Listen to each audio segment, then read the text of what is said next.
It's October 3rd, 2000. We are in the midst of the US presidential election, George W. Bush against Al Gore. And in fact, we're on the eve of the first presidential debate. And if elections were determined on a rational basis, Al Gore would be winning this election by a mile. If you think back to that time, the economy was strong, jobs, housing, growth. Al Gore should be winning this election by a mile. He had been involved in some of the foreign policy triumphs, and he had 24 years of national and international experience, and he was facing a candidate who had neither. So if elections were determined on a rational basis, he should be winning by a mile. But he wasn't. In fact, the polls were very tight because Al Gore had not been able to connect with the electorate, and he knew with this television debate tonight that he could connect with 90 million people, and he knew that in order to do that, he needed to tell stories. So he comes to this debate armed with stories, and he tells those stories. Unfortunately, they're the wrong stories. They have the opposite effect of what he'd hoped to achieve, and at least according to the Supreme Court, he went on to lose the election. Fast forward to 2006, and what do we see? Al Gore is now wandering around the world, drawing huge enthusiastic audiences for a very difficult change message. And he has won an Emmy, he's won an Oscar, he's even won the Nobel Peace Prize. He is now rock star popular. He can fill a stadium deep in Republican country faster than Elton John. What's going on? In 2000, Al Gore did not know how to tell a story. By 2006, he'd learned how to do that and communicate a strange, difficult message to an audience and inspire them to want to change. Leadership is not just about getting people to change, it's about getting people to want to change, to inspire people to become champions of the change, and that's what I'll be talking about. How do you do that? The central challenge of leadership. I got into this subject in February 1996 when I was working in the World Bank in Washington, D.C. This big international organization lends billions of dollars to help eliminate poverty around the world. And how did I get there? Well, I was born in Sydney, Australia. I grew up there. I studied at Sydney University. I studied psychology. I studied law, worked in a big law firm. And then I went to Oxford University in England, studied some more law. Then I came to Washington, D.C., and I joined the World Bank. And I was a very left-brain, analytic kind of person. Clear, crisp, succinct, bottom line. That was me.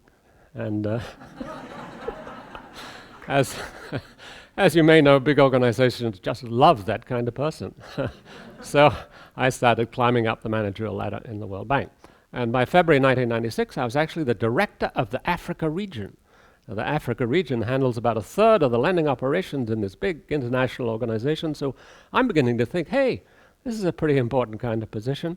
But then as things happen in big organizations, the scene abruptly changed. The president of the World Bank suddenly died, and my boss unexpectedly retired, and somebody else was appointed to my position.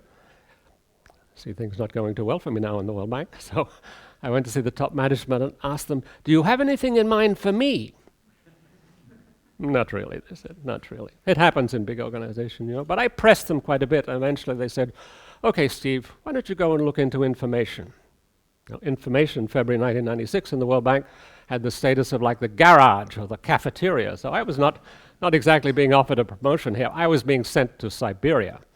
But I was kind of interested in information, and I thought we were drowning in information all over the place, couldn't find anything, wasting a ton of money, and obviously we had to clean this mess up.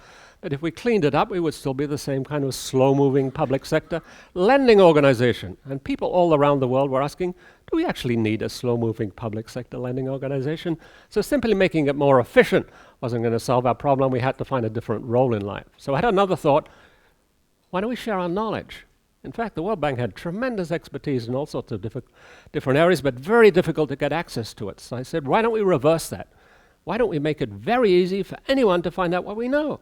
Then we could actually be a pretty interesting organization, even an exciting organization. Let's become a knowledge-sharing organization. I thought it was a pretty good idea, so I set out to persuade my colleagues, let's become a knowledge-sharing organization. And my colleagues had a very clear answer for me. They said, Steve, This is the World Bank. We're a bank. We lend money. Pays your salary. Keep your eye on the ball. We're a lending organization. Didn't seem to work too well. I gave them reasons. They didn't listen. I showed them slides. They just looked dazed. And I was a desperate man until one day I stumbled on something else. I'd be talking about the future, and the future of the World Bank and what's it going to be like. Well, I said it's going to be like today. Let me tell you about something that happened just a few months ago. In June 1995, this is still in early 1996, in June 1995, a health worker in a little village in Zambia in Africa logged onto the website for the Center for Disease Control in Atlanta, Georgia, and got the answer to a question on how to treat malaria. Now that was June 1995, not June 2015. Wasn't the capital of Zambia, a little place 600 kilometers away. And this is not a rich country, this is Zambia, one of the poorest countries in the world. But you know the most important part of this picture for us in the World Bank? The World Bank is not in this picture. The World Bank does not have its knowledge organized to share with all the millions of people who make decisions about poverty. But just imagine if it was.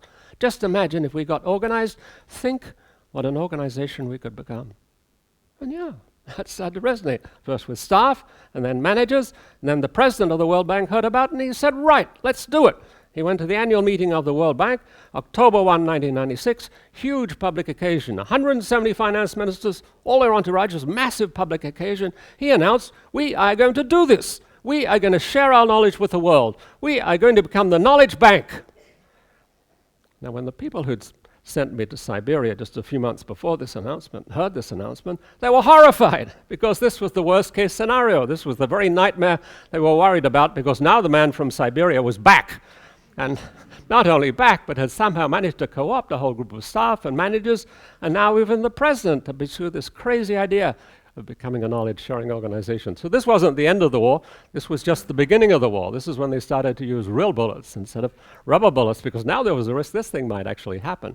And so the next 4 years were a whole set of battles and struggles as to whether we were going to implement this strange new idea, and if so, what it would look like. And I found when I didn't tell a story like that Zambia story, everything would be turmoil and confusion. And when I did tell a story like that, suddenly we'd be moving forward into the future. So not being totally unobservant, I kept telling stories. And by the year 2000, the World Bank was being benchmarked as a world leader in knowledge management. And people were pressing me, well, what were you doing to this organization? Because in every other area, this organization moves like a snail. But in this area, it's racing ahead as fast as any organization in the world. And I had to confess that I was using the ancient art of storytelling for some very modern purposes to inspire them to embrace a strange new idea. So I left the World Bank in 2000 and since been going around the world coaching organizations on how to use the power of story. And what I discovered in this work is that most stories do not work. Most stories, in fact, often have the opposite effect of what a leader intends. In order to use stories effectively, you have to understand the pattern of an effective leadership story. And there are a number of elements. The foremost important ones are the following. First of all, it's a true story. It actually happened. Go to Zambia, check it out. It actually happened. It's the truth of the story that can wake people out of their complacency.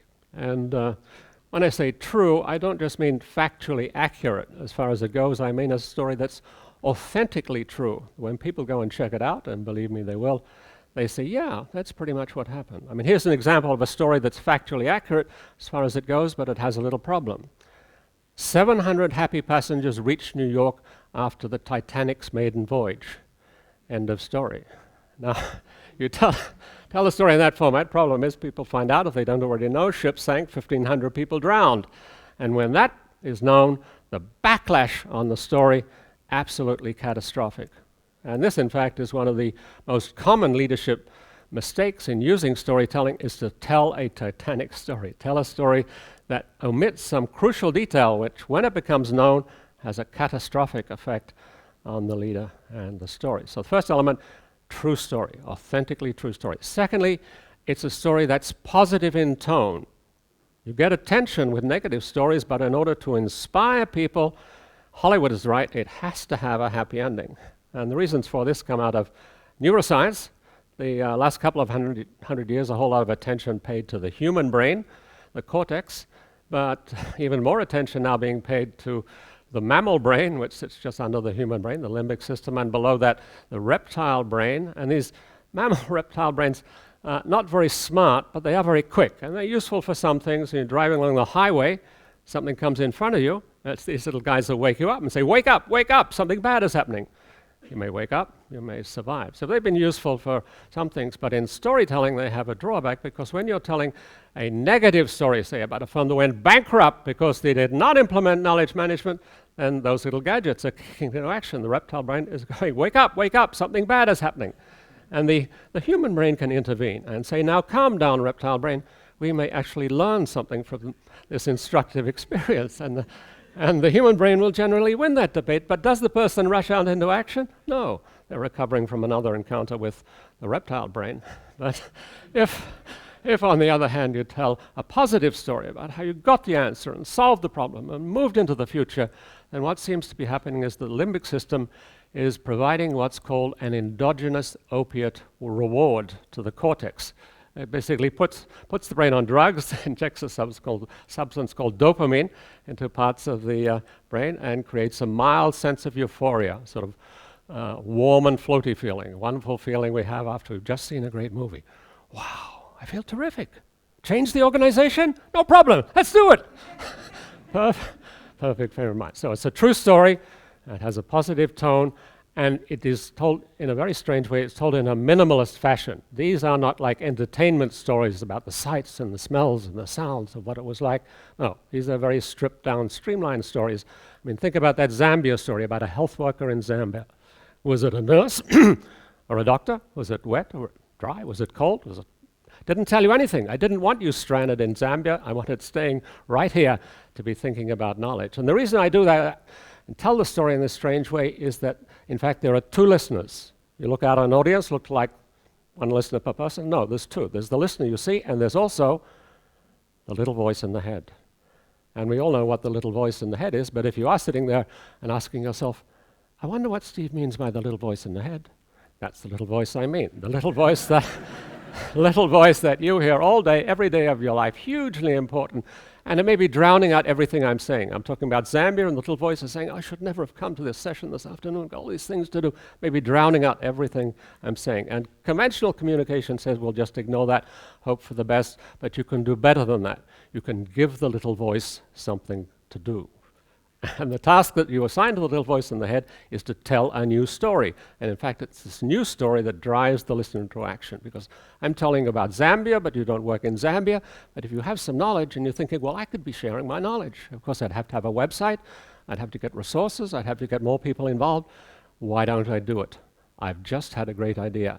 And once it becomes the listener's idea, that's when you're off to the races. If it's my idea only, nothing much happens. When it becomes the listener's idea, that's when they become champions of the idea. So it's a true story, positive in tone, and minimalist in form. And fourthly, and very importantly, it is a story that contrasts the before situation, before the idea was implemented, and the situation after the idea is implemented. Because in a big, complex idea, you can in fact get lost in the story and miss the point of the story. So you tell the story of the way things are before the story, before the change idea happens, and you tell the story of the change idea after the changes happen, and it's weaving those two together that you can communicate a very big, complex idea. I've been involved in such an idea the last year or two, showing how big organizations,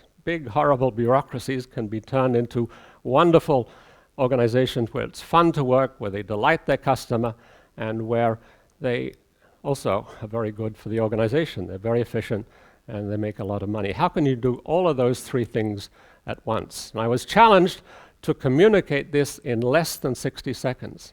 So here's how to use a story to communicate a very complex idea in less than 60 seconds.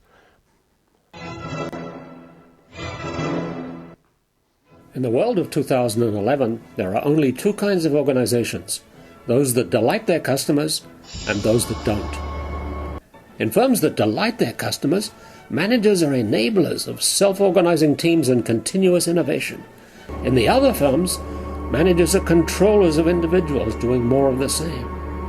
In firms that delight their customers, employees are fully engaged in creating great customer outcomes. In the other firms, work is a dreary grind to produce merely average outputs. The firms that delight their customers are hugely profitable, while the other firms struggle just to stay in place. Firms that delight their customers are putting the other firms out of business.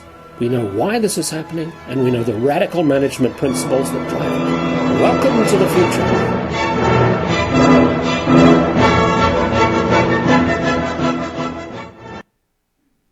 Thank you.